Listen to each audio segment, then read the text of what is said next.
From the Multiply family of churches, we are Behind Open Doors, a podcast designed to take you behind the scenes, discovering what it takes to multiply disciples, leaders, and new churches. We're located in the U.S., Hampton Roads region of Virginia. Visit us at multiplythechurch.com. Well, everyone, my name is Aaron Danini, Executive Director of the Multiply family of churches, and I'm joined today by our Director of Missions, Mr. John Slinker. Yep. And we are super excited to be back in the saddle for part 2, season 1, essentially. We took an elongated pause through the summer and just had some break. And we've got some really great content to round out the year here. And we are excited for the conversations that are in the works. That's right. By the way, I love how you timed out the intro and you started right on beat.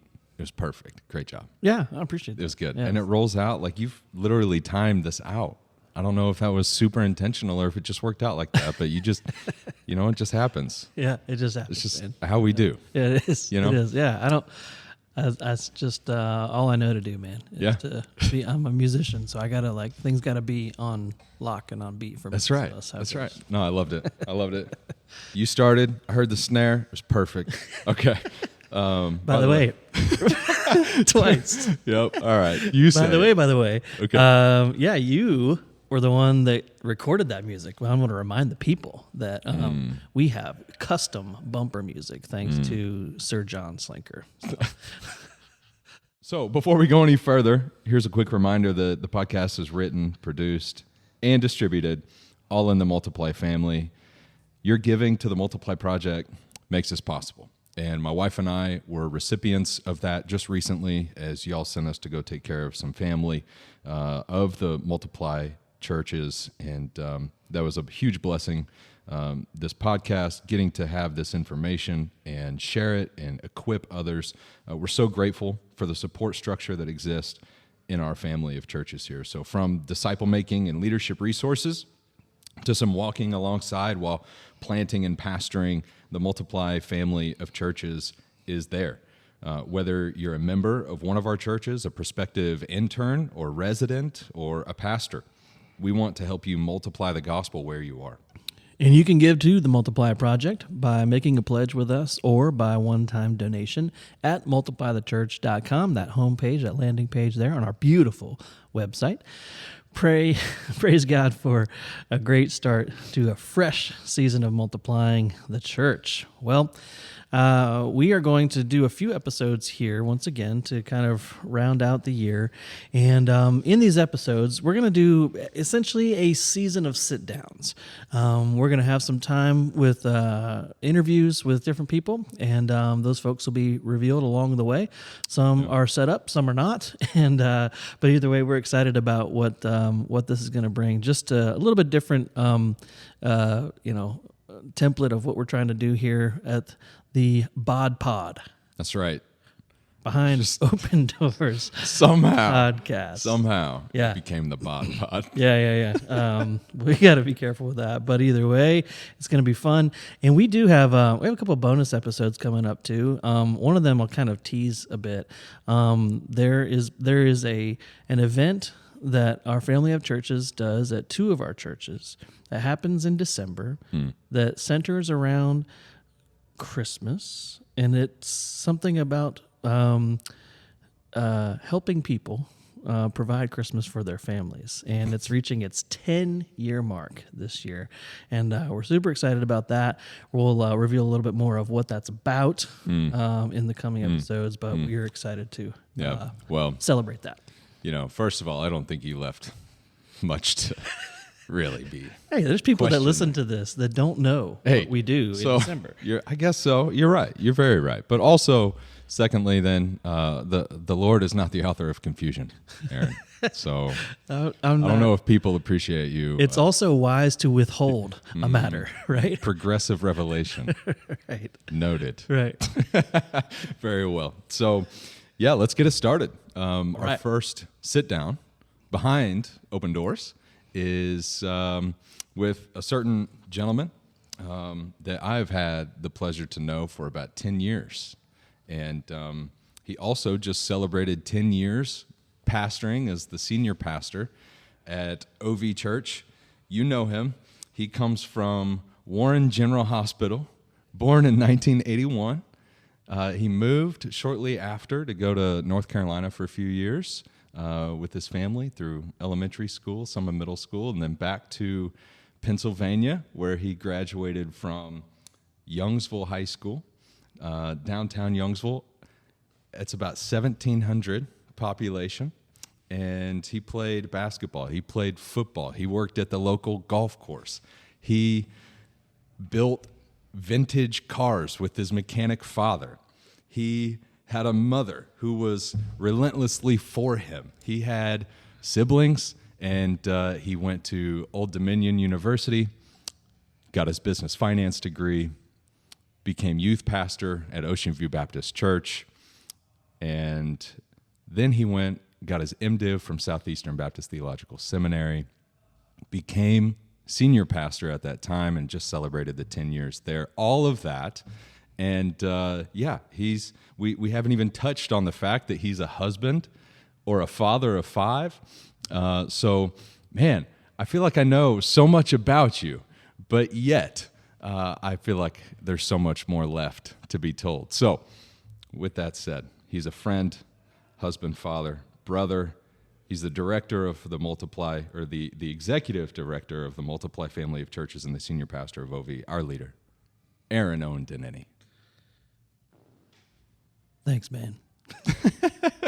So, what's up, people? No, that means a lot, man. I appreciate the shout outs, and maybe we'll fill in some gaps here, but that was really well done. Good job. Well, tell us. Is that on my Wikipedia page? That I feel like Can we build that, Robbie? Can we build a Wikipedia page?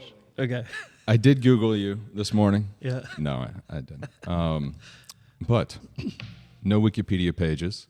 Facebook, LinkedIn, catch them. The Multiply family of churches, OV Church. Brother, we met on the way to India, and that was back in 2012. But you had lived a whole lifetime almost by then. You already had kids.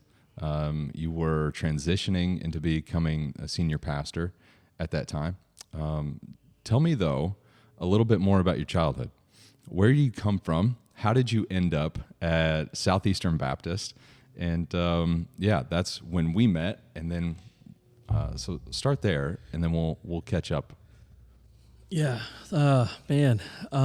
So I like to tell people that I was almost literally born in the church because I was born December 5th, and I was baby Jesus on Christmas Eve. That's right. Okay. I've been in church all my life. My parents are amazing, godly people. Of course, they were young then, and they grew in their understanding. I'm the first of 5 in my own family as well, and so being the firstborn, I always felt like I was kind of carving the way. I always had the machete in hand. And so growing up, I don't obviously remember Pennsylvania the first time around. I was very young, but I do remember North Carolina. I remember it very dearly and clearly because I think is what really shaped and molded me, and honestly is why I came back to the South, is because of my formative years in Carolina between 4 and 11 years old. I always kind of longed to be back in the South, and when I went back up to PA, it was weird because all the kids that I was playing backyard football with and everything, they just had a different kind of relationship because they had been known each other for a very long time. So I always felt a little bit like an outcast. And plus I was a Christian, and not many of them were devout Christians. And by devout, I literally mean just going to church every week. In the small town in northwestern PA, like that was really just the kind of the religious lifestyle. If you were a Christian, you went to church, and it was kind of a cultural kind of thing. Some of my friends did actually go to church, but they weren't as committed. I remember the point at which my parents they didn't really say you can no longer listen to what was for me Led Zeppelin and the Beach Boys and like all this kind of prog rock that my dad used to listen to all the time, that I love and still loved then. And at one point, they never said you cannot listen to this music anymore, but they started to introduce new music. They knew even back then that you change culture by creating culture. And in our family, it was, hey, that's really great music, but have you heard Whiteheart? Have you heard Petra? Have you heard? And then enter the next Christian band that would come in. For my brother, it was like DC Talk and more of the the R&B and hip hop style. Mine was more rock and roll style. And I remember that very vividly because it was like, oh yeah, this stuff's kind of cool, and that began the shift. But what that did socially is it put, at least I felt like I was kind of put in this Christian box. And so I got made fun of a lot for the music that I listened to. And it built some thick skin for me, because it did hurt, but I made it look like I didn't care. When when you're talking about that, when you go back and you see yourself in the classroom in school or maybe on the bus or wherever, walking in the house after school, how old are you when you think of these times? What grade are you in? Yeah, probably 11, 10, 11, 12. So, 5th, 6th grade, something like that. Yep. A little bit fourth, because I think it was, fourth grade was definitely a coming of age year for me as well. So, but yeah, I think around 11 or so. And it wasn't like, people didn't like push me around and shove me in lockers or anything like that. It wasn't like that, but it was just the little stuff, the little comments. Oh, he's a little Christian boy. He doesn't do anything wrong, like stuff like that. That it just, you just feel kind of small. Sure. When people treat you that way, Yeah. And so it wasn't any different for me. And so by the time middle school rolls around, I start to feel like, I don't really care about this whole Christian thing anymore. I'm sick of being made fun of, and I'm really good at sports and better than all these other kids. So I had at that point like earned their respect because I was better than most of them in the sport that they played. So I didn't really get made fun of in that sense anymore.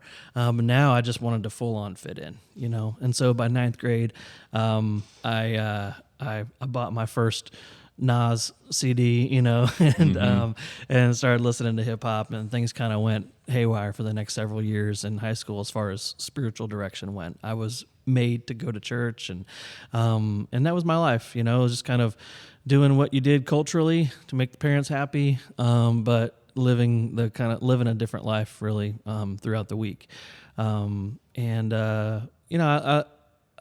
I would not say that I lost my faith. Like I never stopped believing in Jesus. I stopped submitting to him as Lord, and ran away and did my own rebel thing for a while. Probably into the first couple of years of college, year and a half of college. Yeah. So as we trace that arc, 5th grade, you grew up, for all intents and purposes, super just wonderful parents, Christian home, always in church, getting made fun of for your faith. You take on more of a you care way more about your social status, like most of us towards middle school, high school.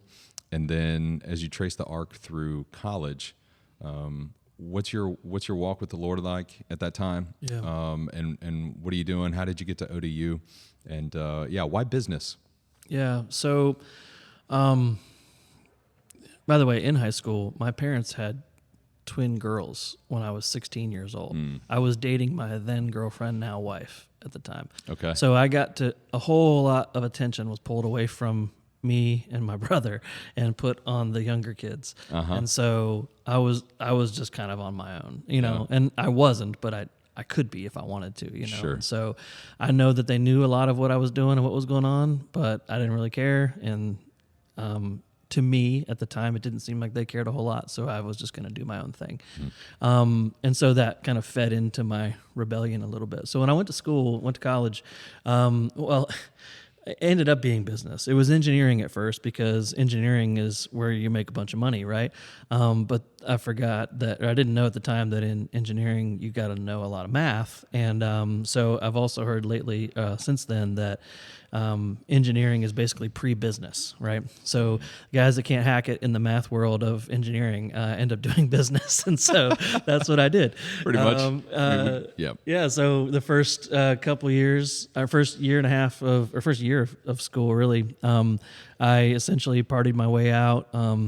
Couldn't hack it academically because I didn't care and I didn't want to, and so I just got academic probation, kicked out of school, and now I'm on my own. Kind of set off on my own by my parents as well. Like, hey, you've done enough. You've taken a bunch of our money, and so you can go do this on your own now. And Right. so I did. Good job, Yeah. parents. Yeah. Way to go. Yeah, exactly. And it was definitely good for me. Paid my own rent, paid my own bills as best I could. When I would go home to visit, they'd send me home with food. And Yep. and my grandma always slipped me, $50 here and there. She had an unfailing love. My dear grandmother, I loved her so much. But yeah, so went to community college to get my stuff back in order, and at the same time, I had done enough rebelling. This has been now, I don't know, a year and a half into me being in Virginia. Came back down south because that's what I kind of always longed for. I in my mind, I wouldn't have said this at the time, but in my mind, it was like, well, I love the South. I'm just going to keep going back. I'm going to go back down south where I was more. It was always that kind of utopia land for me. It was a place where everything was better. So came back down south. I wanted to be in a city. Wilmington still is kind of pretty small, and so I came here. Sitting on the steps of Webb Center at ODU, and I remember feeling like this is where I'm supposed to be. Even though I was far from God, I was like, this is where I'm supposed to be. And I was excited about that.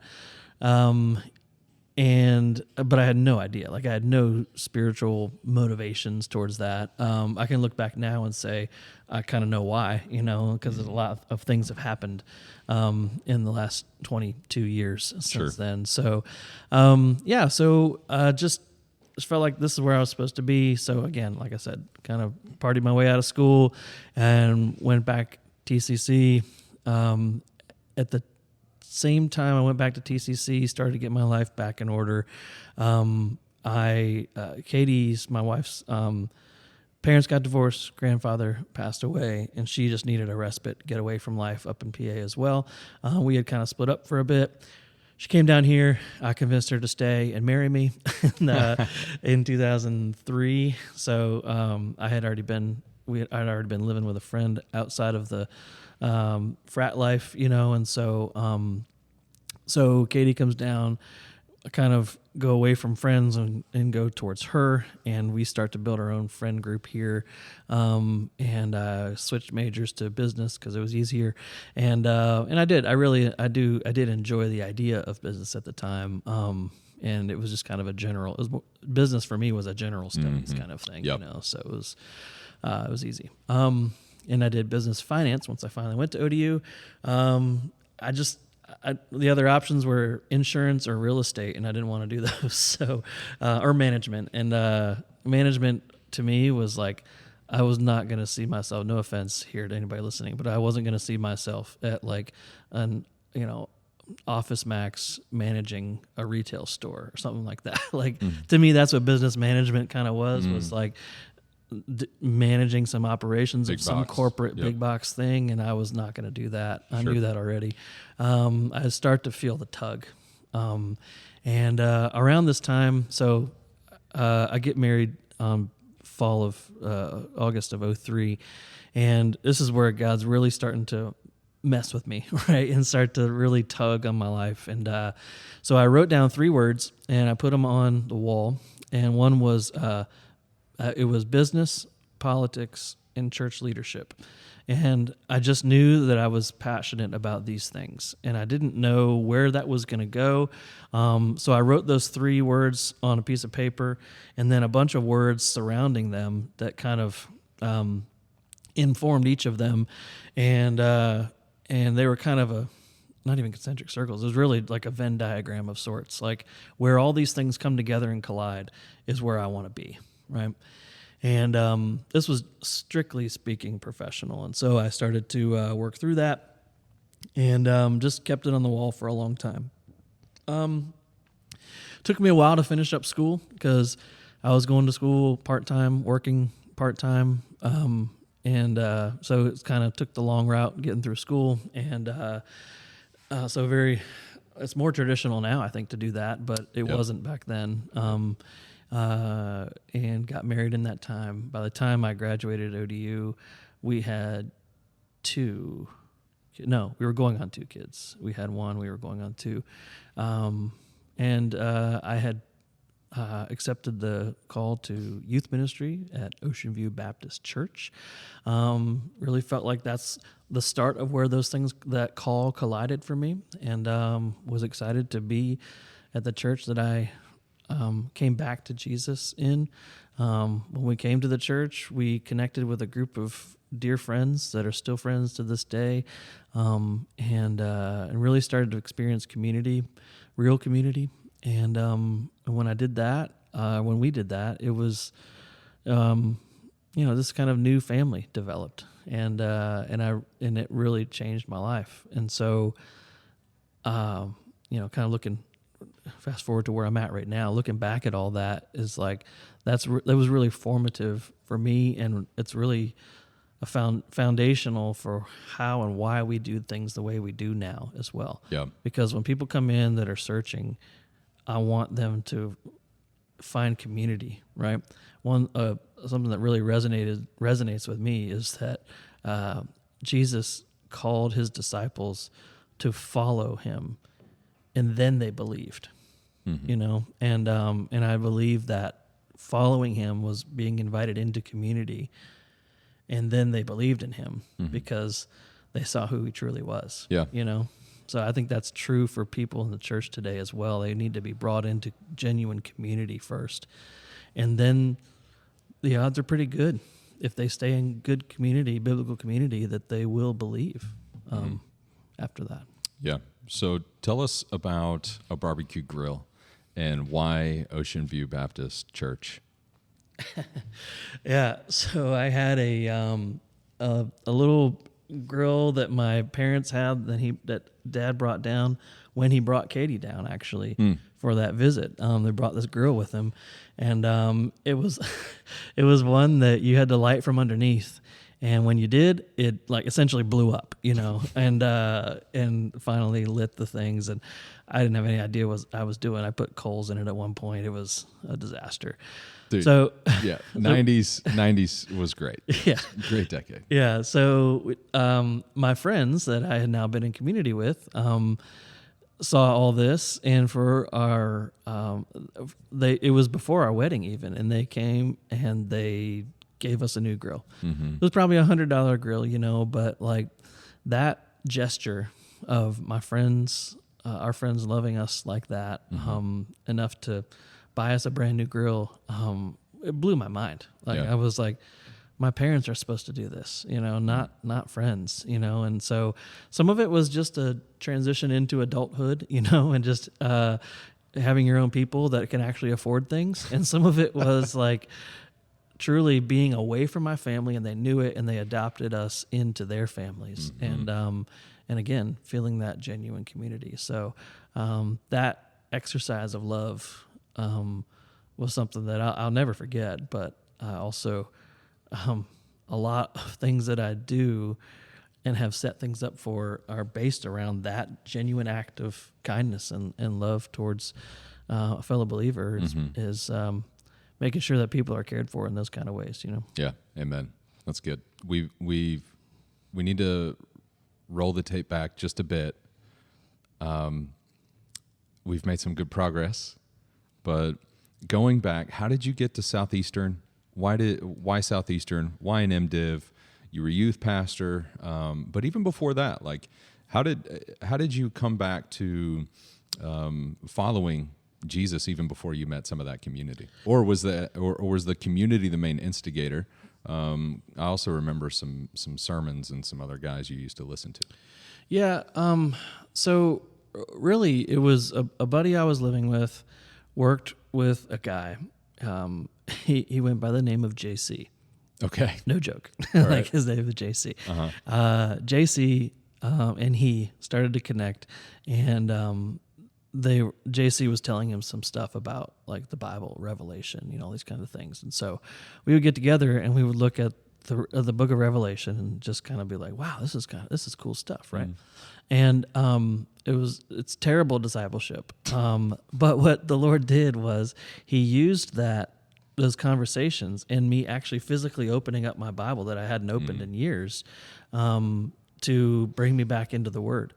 Because having grown up in church, I knew my way around the Scriptures, but I didn't necessarily know the Scriptures, And so to start to read the Gospels and spend time with Jesus, I began to be really convicted of my sin and my living situation, just where I was at in life. And, so hightailed it out of ODU and up to Ocean View area and here in Norfolk. And that was a moment for sure. That was an oikos kind of moment, Kairos moment, kind of an oikos. Oikos, yeah. But Kairos kind of moment where it was like, wow, this is a thing, right?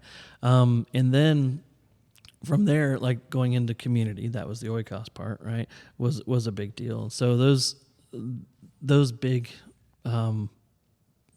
marking points for me is what set me on this journey of coming back to Christ. So for me, it was literally reading the Scriptures. And then I got a delivery driving job, and I would drive around and listen to awesome Bible teaching all day long. Yeah. So R.C. Sproul, at the time, John MacArthur, Chuck Swindoll, David Jeremiah, all these guys that are just big radio guys, right? Right. And some local dudes too. And it was just like, I get to drive around and listen to this stuff all day. And then, but especially R.C. Sproul, he was a huge one for me. And he was like what I would have described then as he's just deep, right? But what I now know that to be is that he was really exposing the gospel in the form of this kind of like Scripture alone, Christ alone, grace alone, in the more orthodox kind of Reformed tradition of the faith that I was really intrigued by, and it was rich to me, and I wanted that. I wanted to be able to do that. First of all, I wanted to be able to teach that way. I wanted to be able to understand these things that way, and so I just soaked it up, read all of his stuff that I could. I have a giant notebook on holiness of God. I don't know where it is right at this moment, but read Holiness of God and took notes on each chapter along the way, and it like filled this entire notebook. It was a major influence on my life, and so that is what kind of led towards. I'm kind of an all-in kind of guy on things. I can't do things halfway, or I can't just be satisfied with, good enough. Like I always am trying to outdo myself and strive for more. And so like, if I'm going to go all in on this faith, then I feel like I need to be in it somehow, like day to day, every day. I got to be doing this thing. And that's how I equate my calling was really like, because I was diving into the faith so much. I was like, I have to do this. Like, this is what I got to do with my life. And that was really how God called me into ministry. So I wrapped up. I didn't ditch the 4-year degree. I feel like there was some wisdom there. I don't even know if anybody told me or anything, but I just remember like I've gotten this far to get done with my finance degree. I just needed to finish it, and be done with it. And so, now I'm really glad that I did, but that was the kind of the call into ministry. And then I graduated ODU with finance, and then I think I took a year and then went to Southeastern, mostly because it was close. It more aligned with me theologically, and I didn't have to do distance learning as much as I thought I was going to have to. I traveled there, 3 hours there, 3 hours back, which allowed for a lot of thinking and reflection, which was really good. That was those just over 3 years of going to Southeastern were formative for me. Yeah. And some good relationships came out of that. Yeah. One, of course, being you, my friend. Well, I would say best, but that's, fine. Subjective, I suppose. So, man, that's super encouraging that, before you became a, I guess, quote unquote, professional student of the word, you were just a student of the word. And you the Holy Spirit gave you an appetite for it. Yeah. And not just an appetite to learn, but an appetite to learn so that you could teach it. Yeah. And following the example of the others that have taught well, who have handled the scriptures well, and led others well. That desire has been there for a long time. And I love it. I see it in you still. So tell us about your calling and purpose today. You just celebrated 10 years as the senior pastor at OV Church, and you're also the executive director for Multiply, and you've got another role for church planting, kind of, how would you explain times 12? Yeah, I am the Hampton Roads Hub Director There it for is. Times 12, and so that just means that I kind of galvanize the planters for Times 12 Network here, coaching, assessments, all that kind of stuff. Yeah, and so there's a little bit of there's a good relationship between our people and Times 12, and we're both trying to accomplish the same purposes, and we're just continuing to strive together and co-labor and share networks and whatnot. So, you have been senior pastor, most notably for 10 years now. How's the last 10 years been? Man, so for those who may not know, I was a part of the church working in youth ministry, and from 05 to fall of 12, I was the youth pastor at the same church. In October of 12, I became the senior pastor. And so I'll just say those growing years in ministry, in youth ministry specifically, were very helpful and very formative. Seminary was huge in that as well. Not everybody needs seminary, but I was the only one in our group of people here at OV that had gone to or was going to seminary at the time. And so I came back teaching, just regurgitating everything I knew. In fact, I would set up series in youth ministry, and Robbie was there for some of this, where the teaching of whatever I was doing on a Wednesday night correlated to what I was learning in class at school. And so whether it was missions or whether it was Old Testament, New Testament, I was just learning and dumping. And that was huge for me, because it was allowing me to teach that which I had just learned. And when you're able to teach what you're learning, it accelerates your learning process in a unique way. And so, so to have that ability was just amazing. You get a lot of guys that tell you, if you go to seminary, you just got to be there for 3 years, 4 years, do your thing there. That's what you need to be focused on. I absolutely wholeheartedly disagree with that. I really think that you've got to be in some sort of ministry while you're doing seminary. I think that is incredibly important. Mm-hmm. And so, so I just, I really relished in that. And so the last 10 years have been, the hardest parts have been all the things that you don't learn at seminary. The easiest and fun parts are getting up and teaching on a Sunday or sermon prep, Yeah.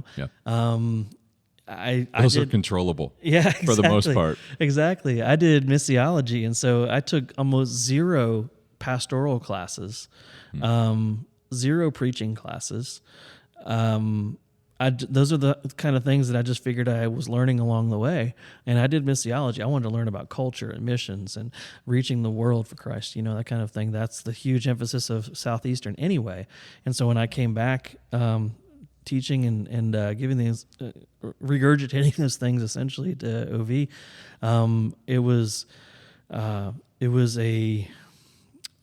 those things were formative for our people. They helped us see that the gospel goes beyond our little community here in Norfolk, Virginia. Really shaped the culture of mission for our church, and it helped us think globally very quickly. You and I went to India really at the end of my seminary time, and in the summer of 12, we met a guy there named Danny Abraham, who we still have a partner with today, which is amazing. But that trip really shaped my view of the church locally being a part of the church globally in a strategic way that helps ongoing church planting over there and here, right? Mm-hmm. And so that was a big deal. Yeah. How did the church respond to that transition, or that maybe was that much of a new idea or thought or practice in the church at that time, or did you have to introduce that? And how did they receive it? Well, I think that I still am in a Baptist church, a Southern Baptist church at that, and Baptists have always been about missions. So especially the older folks understood this. So it went beyond just giving to, I love these offerings. They're great and they're helpful and useful, but it went beyond giving to Annie Armstrong or giving to Lottie Moon at Christmas and Easter. And it went to giving to this person who a year later visited our church, who is doing church planting, who has statistics and numbers to show how church planting is growing. And now by 2014, we're sending a team over there to learn from him and encourage and support him. And we have this connection, this partnership. There was no longer this Danny. Danny. Yeah. So there's no longer this vague give to missions. It's now I put a face to missions. Yep. And the people, I think, really loved that because it really put action to what has been a lot of talk over a lot of time. And I think younger people maybe just being exposed to that for the first time, that was a big deal. And then the older people were like, well, yeah, we've been talking about missions forever, and now we got people that are actually traveling and doing these things. This is really cool. So, and you even took some teams over there that were not necessarily even leaders from the church, but people who just had a heart. Yeah. So later on we did that in 15, 16. Yeah, exactly. Yeah. So I think Southern Baptists have always been a missionary loving people, and so that part of it was kind of easy. The hardest, I think, is getting folks to do that at home. Right, that's the rub, and that's the difficulty, because it's easy to give money and do that over there. It's easy to send mission teams and have a few select people doing that over there. Ultimately, because people would champion that, support that, and give to that. But then we started asking the question kind of at the same time that but what are you doing with your neighbors? Yeah, how are you reaching your own oikos, your own people that are close to you at the grocery stores and the checkout lines and the neighborhood block parties and the fill in the blank, whatever it is. Well, perfect timing. In a couple of weeks is Halloween. Yeah, and you implemented something for the church that helped us realize, hey, how can we be for our neighborhoods and for our neighbors, as our brother says. The one time a year that the neighborhood comes and knocks on our door. Yeah, that was a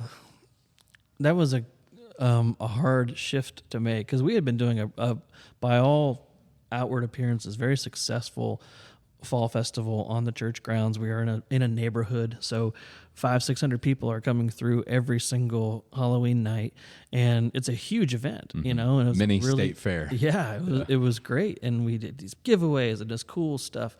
We had a concert in the last one we ever did, nice. And it would have been fall of 14 after we did our building project, and so, but I started to really. I was convicted by one of our mentoring professors that would say, you know, church is doing fall festival is great, but like you just said, the one time a year that your neighbors come to your home, you're not there. And so I could look back in 2012 or so, and I could look back in the previous 10 years at my home, and I had not been home any of those 10 years on Halloween night.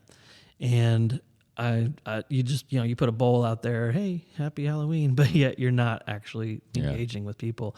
And so we shut down the big event, the fall festival, and we distributed into homes.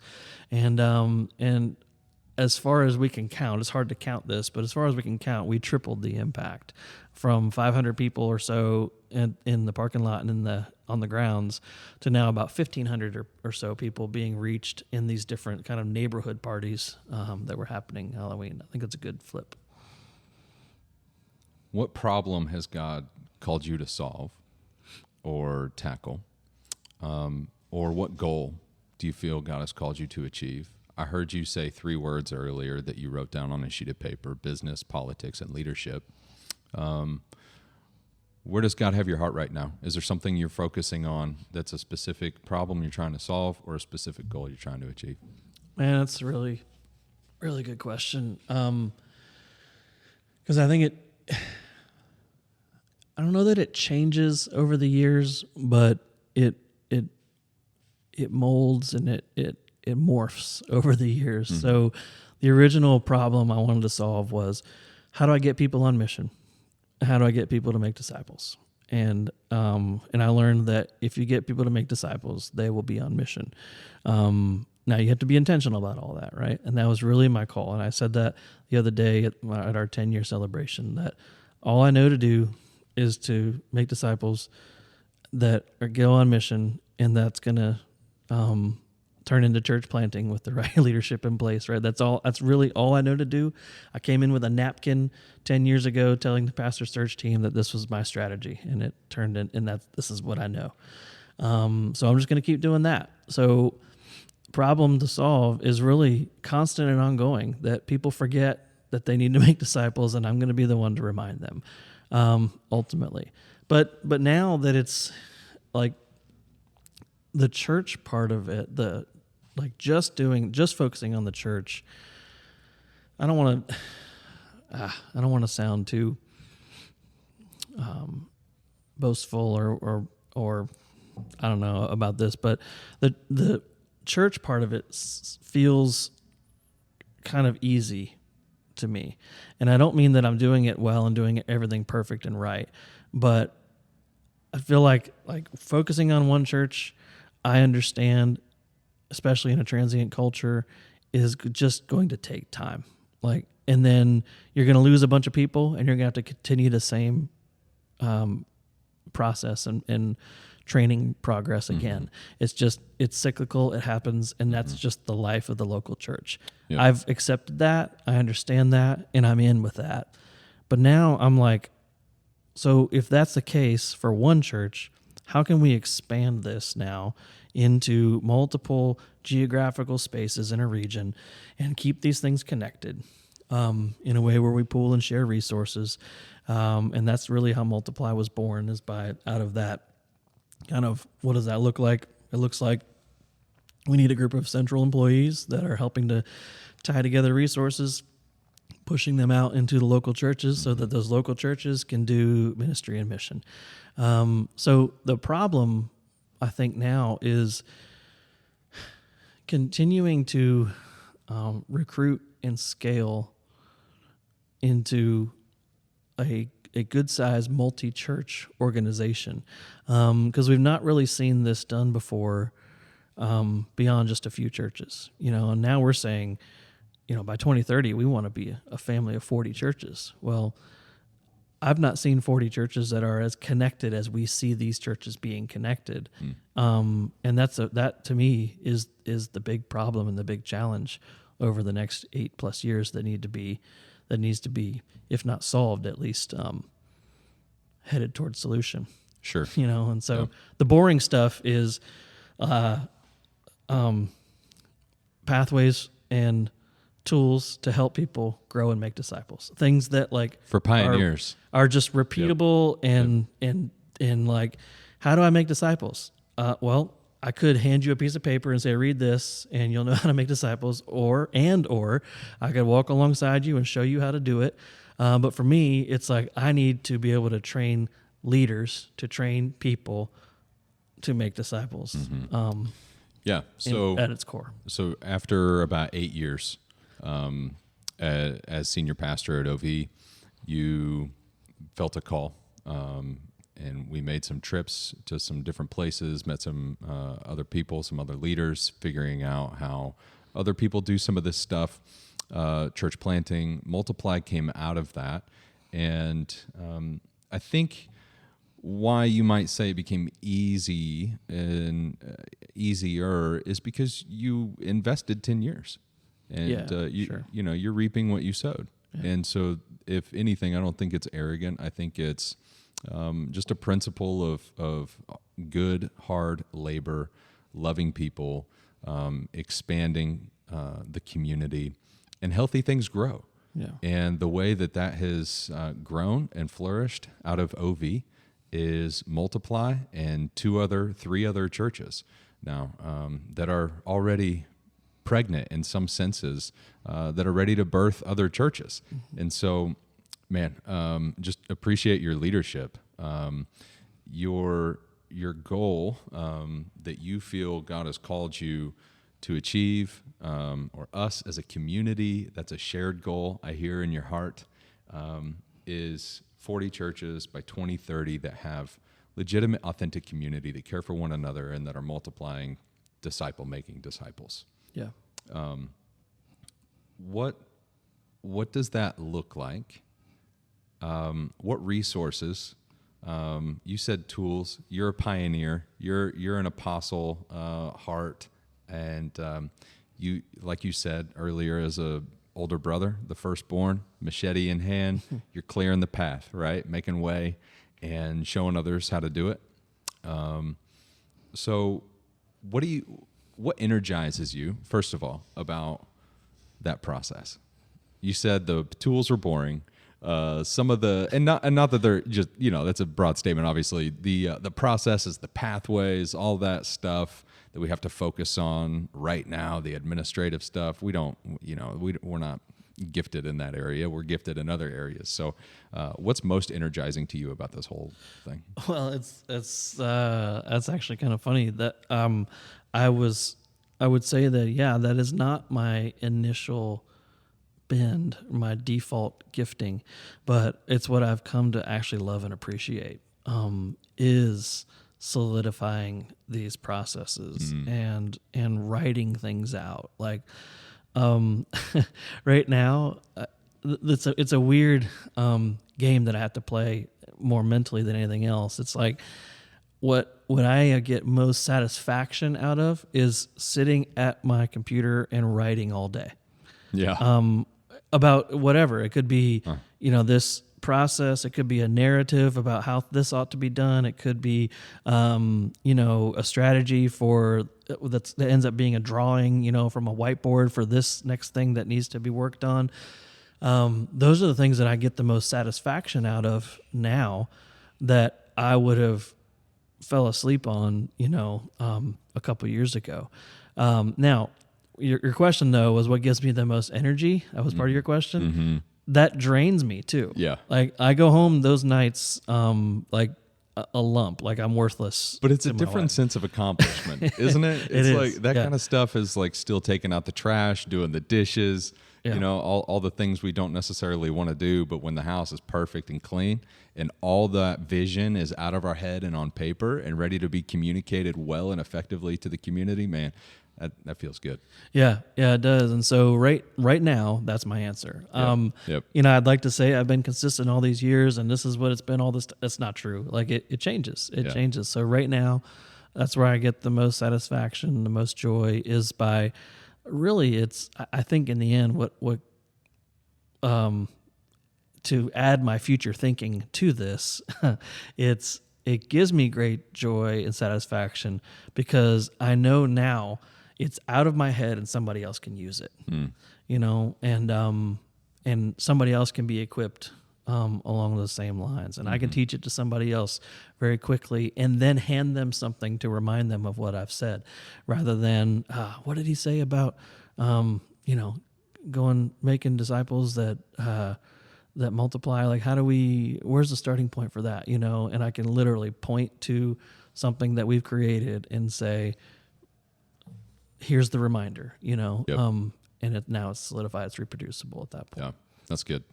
So based on your missions philosophy strategy of multiply, discipleship, what's a passage that has really shaped your convictions for that? Passage. I mean, obviously all the... Or leadership. Yeah, all the classic Great Commission texts, obviously that if this is our call, and Jesus laid this call on us, and he said that he was going to be there with us, to make disciples of all nations, and to do so, Jerusalem, Judea, Samaria, the uttermost parts of the earth. And then, really the book of Acts is beautiful to me, the way that begins to work out. And then it kind of ends with this what's going to happen next? And the answer is us. Like, we happen next, right? The excitement that comes into that is really beautiful, and I love that. I think one of the I guess one of the challenges in that too, though, is you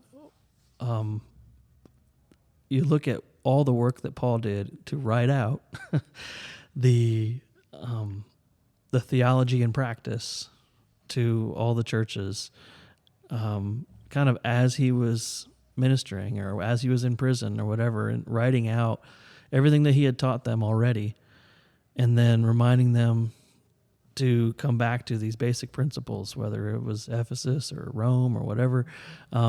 He was in that phase of his ministry later on in life, again, from prison a lot of times, where he was able to craft a vision for people that could be carried on because it was now codified.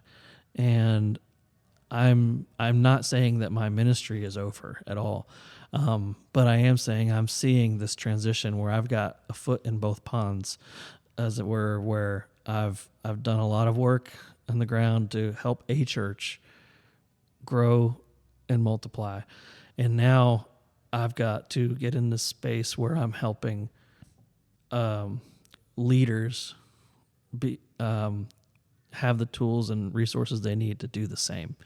And that's really, it's a weird place to be, kind of in both worlds. There'll probably be a space down the road where I will only be doing the latter, but that's not now.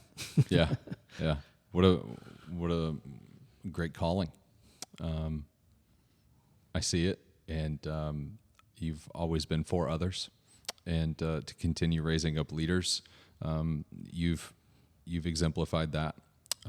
So we're thankful for you, man. Real quick, we've got a couple more questions just about the future. Like, what do the next 15 years look like for the church and church planting in the West, maybe in the world? But first, let's cleanse the palate real quick. Would you rather breathe underwater, or would you rather be able to fly?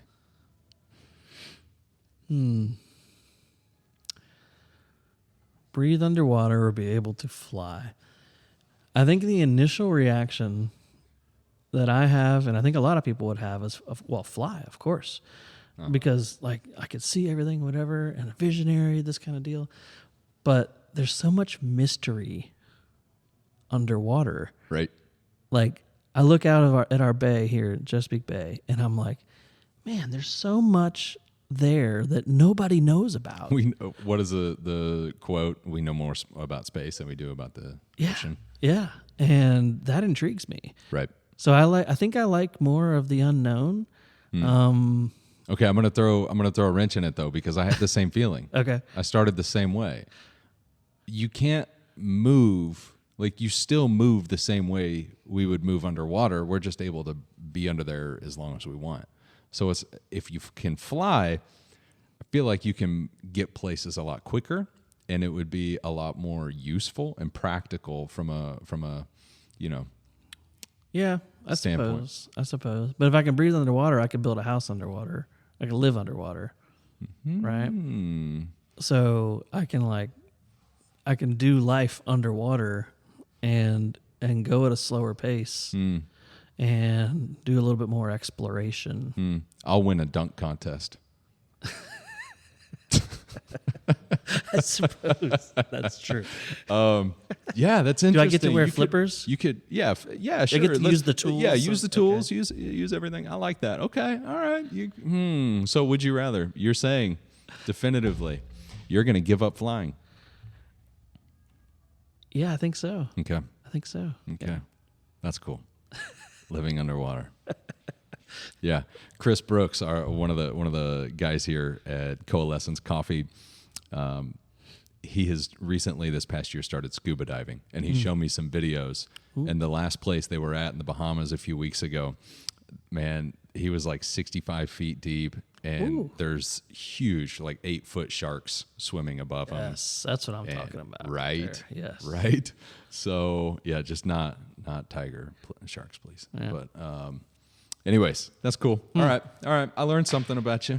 I didn't know. I've always had an intrigue back in those days in Carolina growing up. Honestly, I remember one night my dad came in. I was a young kid, and one of my favorite marine biologists that I had read about in these shark books that I had as a kid was speaking in Wilmington at a hotel conference center.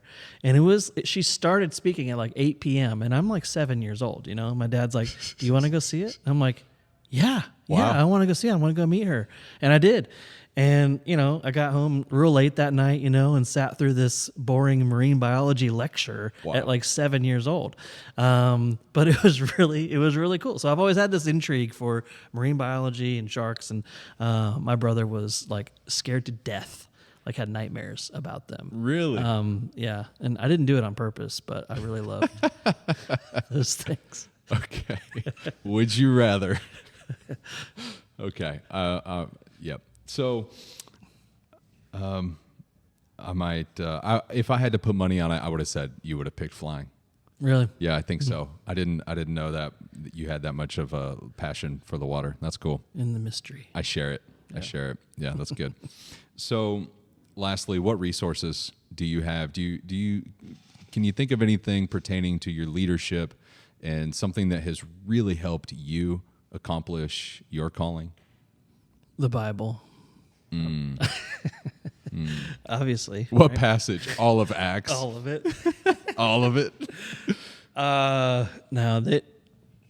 Gosh, yeah. Honestly, if this is a problem that I could help fix as well, it would be to help seminaries be better at this, the leadership preparation for ministry.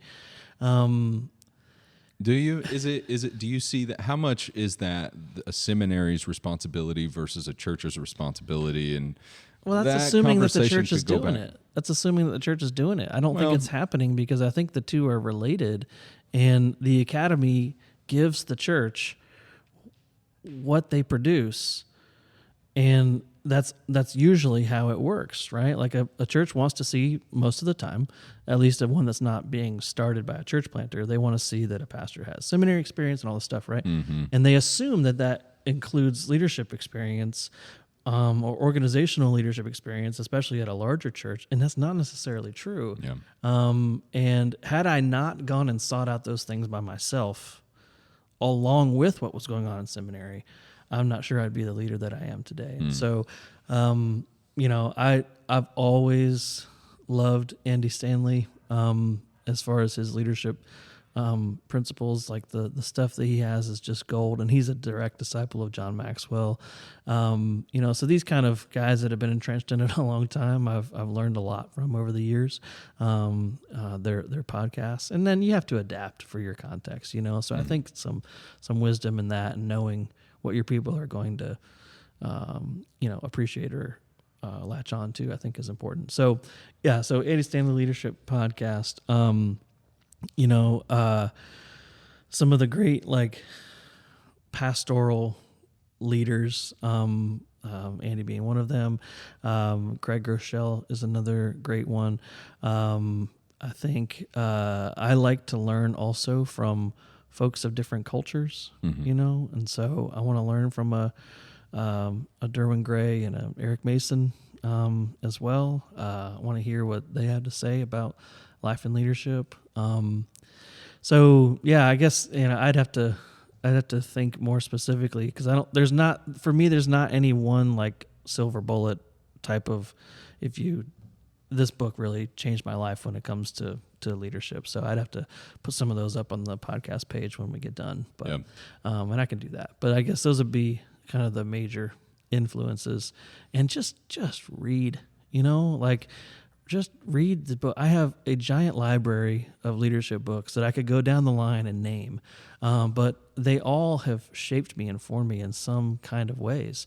And so when you're in a space where you have time to sit back and read and not watch TV and have the discipline to actually soak it all in and learn, do it.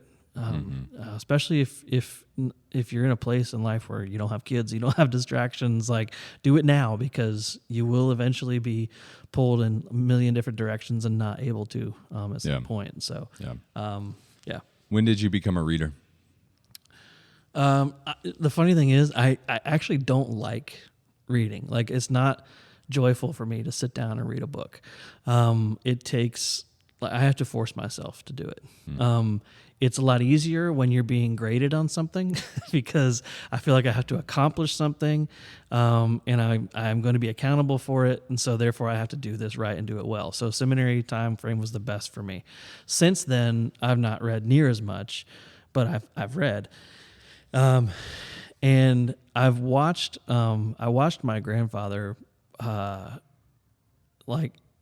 when I would come over to their house at almost any point in the day, if he wasn't working, he was sitting in his chair reading something. And he wasn't the most active guy in the world. And so he probably did it to a fault. But I just watched him read, and then he would almost immediately begin to be able to explain what he was reading. Whatever it was, whether it was about trains, which he loved to read about, or theology. When he died, I took on a lot of his library, and he has a physics book that I have no doubt that he read the entire book of. He was just that guy that could just ingest it all and teach it almost immediately. It's just amazing. So I admired him for that. And so when I don't feel like reading, I think about that, and I'm like, I just need to do it. I need to have the discipline to do it. And so I've got a biography right now that I'm reading on Chief Corn Planter, one of the Seneca Indians from the late 1700s. So I would say I've learned to appreciate reading in my need for it, and it becomes something I enjoy eventually. Nice. Yep. You have 5 kids. I do. 4 girls, 1 boy. What does the next 15 years look like in the church and in the church planting world or arena in the West? Oh, man. What's it going to look like when my oldest, my 15-year-old, will be 30 in 15 years? So that's crazy. Yep. Older than you, Robbie. Look at that. Wow. Man, the next 15 years, I honestly think it gets smaller. And that doesn't mean less activity. I think that more will be the norm of churches that are more neighborhood and community centric than these kind of large buildings on the corner. I really think that, one of our goals is to reestablish gospel presence where it's been either lost or waning over the years in different neighborhoods where there are buildings already there and non-taxed because they're a church. And I want to reclaim some of those spaces in our city. And I think that's happening across across our nation. And so I want to see those places reclaimed. And I think if we have the right aim in church planting, that kind of thing can happen, where the success of church planting is not having a 300 to 500 person church. It's probably having a 100 person church and having a lot of them, and for me, it's also, I'm trying to help keep some of those churches, at least in our region, connected to be able to share resources. I'd love to see that happen more often. I'd love to see multiply be multiplied in other regions. Right. Like, to me, by the time I die, if I saw that, it doesn't have to be our brand and everything, but if I saw more multi-church organizations like ours functioning across our nation, man, that'd be a dream come true. Are you seeing some of that?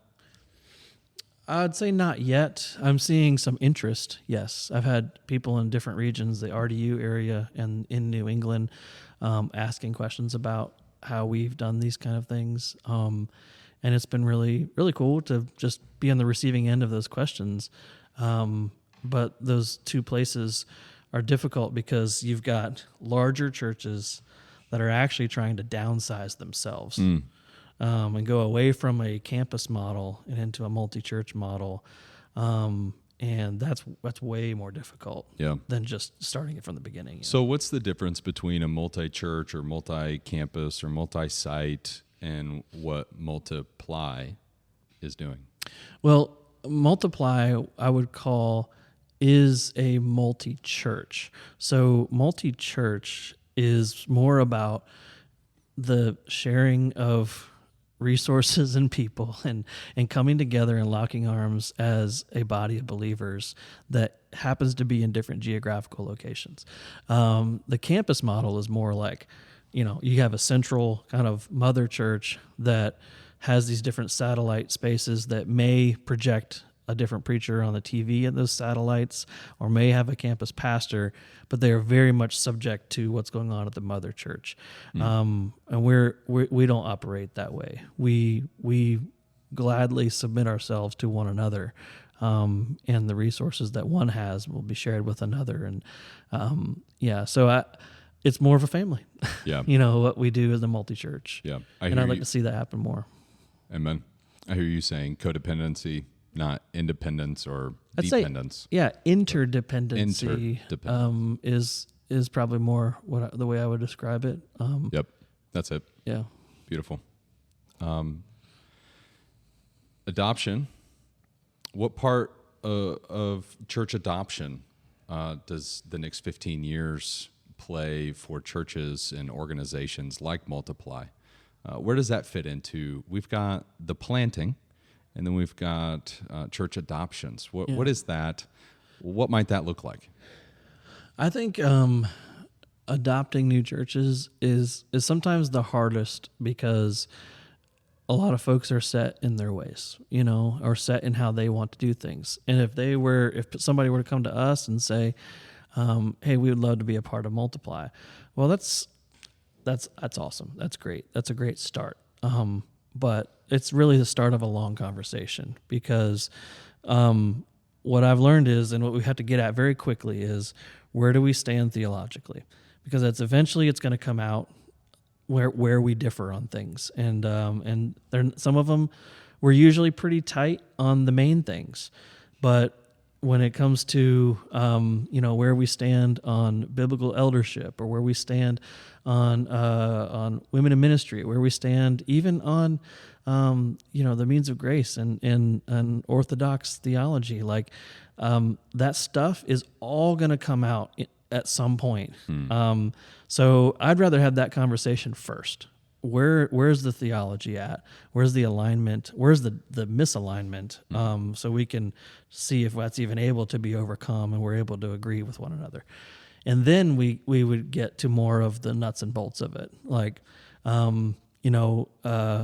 I would not say that a church coming in, we would not say, well, now we want control of your finances, but we definitely want to know what's going on in the finances of the church. And sometimes for people, that's really hard to have open hands about.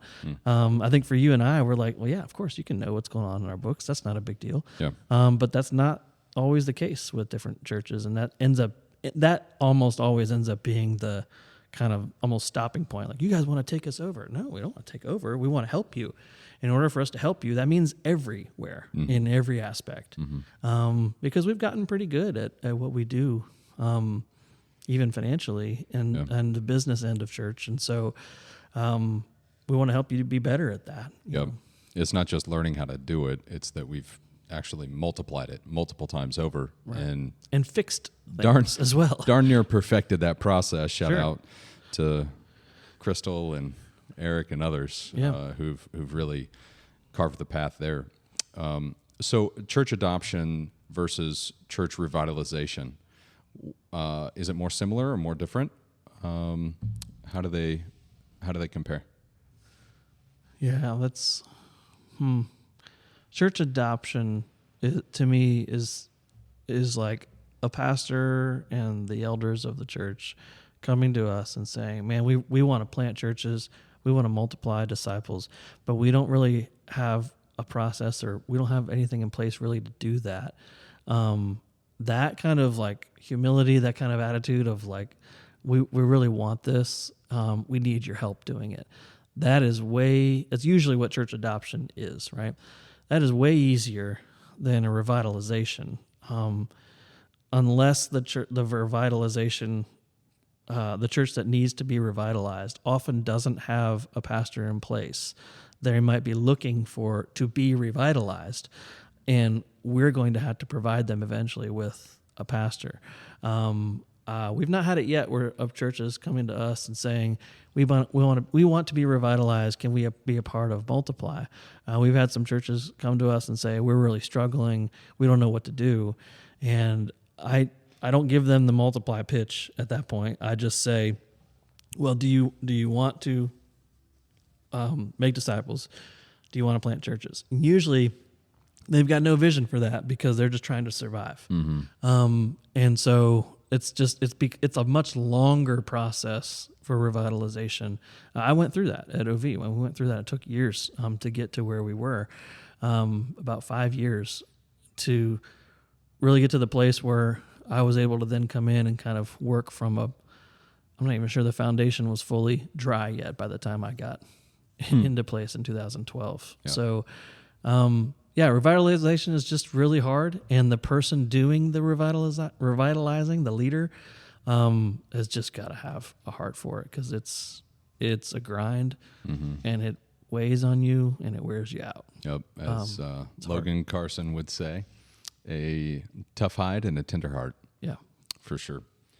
So for you personally, what does the next 1 to 3 years look like in Multiply, in Times 12, at OV, in Norfolk, in the Hampton Roads area? What do you see the near future, shaping up like? The next 1 to 3 years, we've got churches that need to be planted, and churches that need to be churches that need to continue in good health, and I'm here for that. We got a guy coming out of Little Creek. Shout out to Dylan. We're really excited about getting him planted in the next year or so. So there's a lot of perspective coming up in the next 1 to 3 years. I would say in the next 1 to 3 years, I don't think all of our processes for all this stuff, the interns, residents, planters, adoptions, like all those things, I would love to see. I'll say done in the next 1 to 3 years. And what I mean by that is, like, at a point where somebody comes and asks about residency, I've got a boom, boom, boom, here's what that means. Want us to talk about planting? Boom, boom, boom, here's what that means. Internship? Doom, doom, doom, here's what that means. Adoption? Boom, boom, boom, here's what that means. Just wanted to be clear across the board so that anybody on the Multiply staff could say, here's what it means for you to be a part of Multiply. Again, all those things being reproducible. So, so for me, that's my role and my goal, I guess, over the next 1 to 3 years, is to try to make that be crystal clear. Build the floor. Yeah. Clarify, clarify, clarify. I love it. Well, It's been great chatting and getting to know some more about you. You want to live in a pineapple under the sea. You are an older brother. You have 5 kids. And we got to hear a little bit about your wife and how your relationship started. What brought you to Ocean View? What brought you to the Hampton Roads area? What God has done in your life to get you to where you're at, to be a leader of leaders and someone who feels called to lead others, that will be equipped to know themselves, to lead themselves so that they can lead other people in the community. You don't want to just see leaders thrive. You want to see whole churches and communities thrive. And I can see that in your heart, man. I can read it in your words as you do very well to sit at your computer, even though it drains you, and to get this vision and this calling from the Lord out, and just continue to get it in front of our people. And that's one thing. One huge reason why we started this podcast is mainly because Aaron's like, we need to get this out. We need to get this out. We need to get this out. So.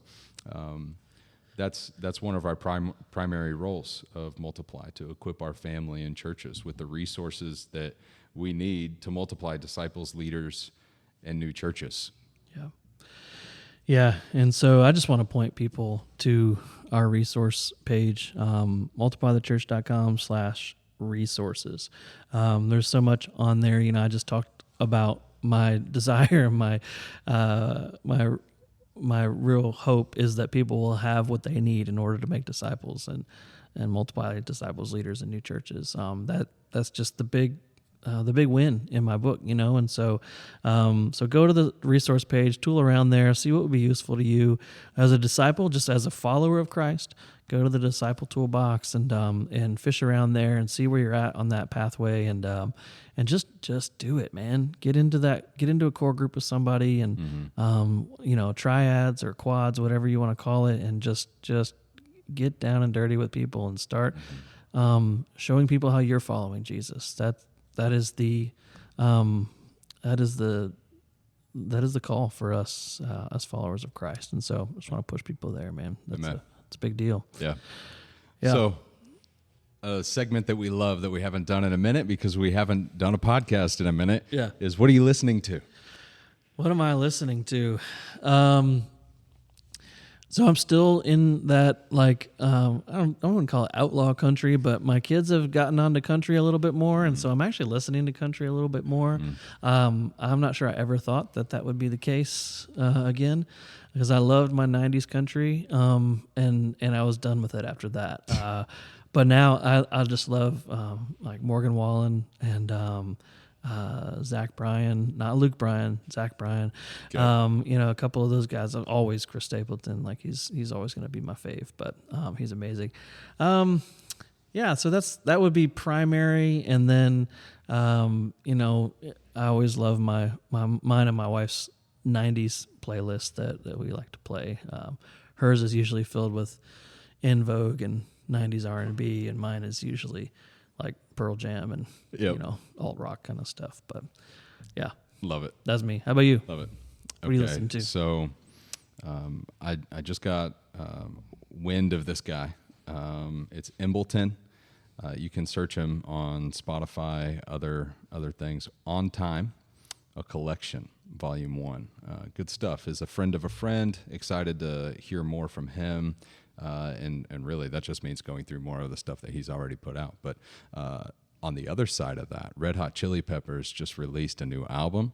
I got to listen through half of it this morning, and it is fantastic.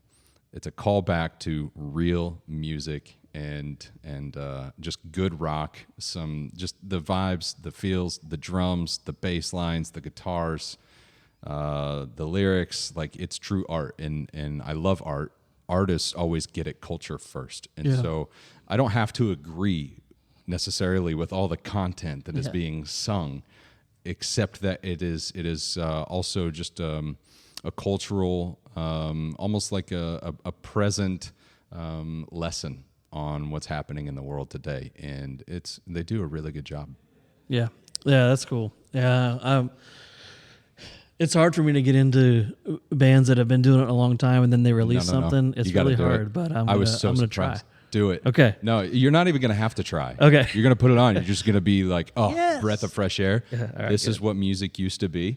And they did it, and they hit it on the head, at least with the first 6 or so songs. Nice. Yeah, I've never been a huge Red Hot Chili Peppers fan either. I like their stuff. It was all really popular growing up, but now I'm like, okay, wow. And I might be going back after I listen to the second half of the album and have to come back next week and be like, my bad. So, but there it is. We'll see. Yeah. All right. Well, Cancel folks, me. don't forget about our Behind Open Doors Spotify playlist. It's been a great selection of music and podcasts that we're listening to. So go to the podcast page at multiplythechurch.com/podcast, and you'll see the links there. And you can also try to search Bod Pod Mix. But for now, it's time to close down the podcast. I want you to remember, though, that the doors are wide open here with the Multiply family. It was really fun getting to do this first interview with you and just figuring it out and getting to hear some stuff that I've never heard before, and I'm sure our people will be blessed by it, man. I appreciate you. I look forward to the rest of the season. So if you have found this podcast helpful, please be sure to subscribe and leave a review. Smash the like button. I don't know. I've just heard that people did say that. And then leave a review, star it, whatever you're supposed to do. It helps us to be seen by other folks that, hey, hopefully we can be a little bit of a help to them too. So you can also join our Facebook page where we have further discussions about each episode.